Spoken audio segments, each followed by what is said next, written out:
Hello. I wanted to focus on one particular aspect of the N-Gage. I've been carrying it around now for a day or so, trying to use it as a telephone, trying to use it, for games, and trying to generally put it through its paces. For starters, talking on the N-Gage like it was a telephone requires you to do this. Hold it up to your phone like this. The earpiece right here, microphone down here. Now this is sort of like holding a Choco Taco up to your head. I don't know if you've ever done that. But I don't recommend you do it because you get chocolate all over your face. With this, you won't get the chocolate all over your face, but you also can't really balance it in your shoulder. Maybe that's a good thing because you're not supposed to really use the phone in the car. That's probably the only time I would want to do that, but the inability to do that kind of irks me. The phone does have a speakerphone setting where you can actually just set it down and people's voices will come out of it, and that seems to work pretty well. It also has the cool Uhura kind of Bluetooth headset thing, as well as some other wired headsets, but the Uhura one is... It's $120, but dude, it's wireless, so that's pretty cool. As far as the games go, the software quality is kind of sketchy right now. The games aren't finished yet, so a lot of the 3D stuff appears to be really unoptimized. We're getting sluggish frame rates. MLB Slam currently doesn't have any sound, so we're going to withhold judgment on that stuff for now. But one thing we can really talk about is the process by which you have to go through to swap games.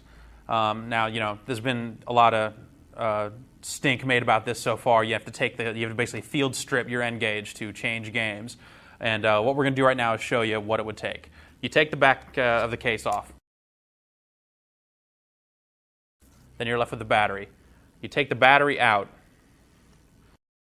Battery's out. Then you have to slide the card out. This is Pandemonium right here. Then you put your game in. We're just going to put Pandemonium back in because so far that's the only game I'm having fun with. Then you put the battery back in. Then you put the case back on. Now, in and of itself, that's not that big of a hassle and something you definitely get used to. The real problem comes from having to turn the N-Gage back on. You see, you've removed the battery, so now it no longer has any power. This power-up process actually takes around 30 seconds to complete. And from there, the game doesn't actually automatically start.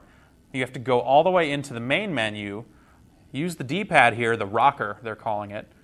You scroll down to the game, which is at the bottom of the list of items, and then you push the rocker in, and then it will load the game. And many of the games actually have loading times associated with them as well. So all this kind of adds up to a pretty big hassle to actually get into a game and start playing it. Considering that there are buttons right here for the MP3 player, the radio, and the main menu, why isn't one of these a Start Game button? It's the Nokia N-Gage Game Deck. Game Deck, right in the title, but yet you have to jump through hoops to play games.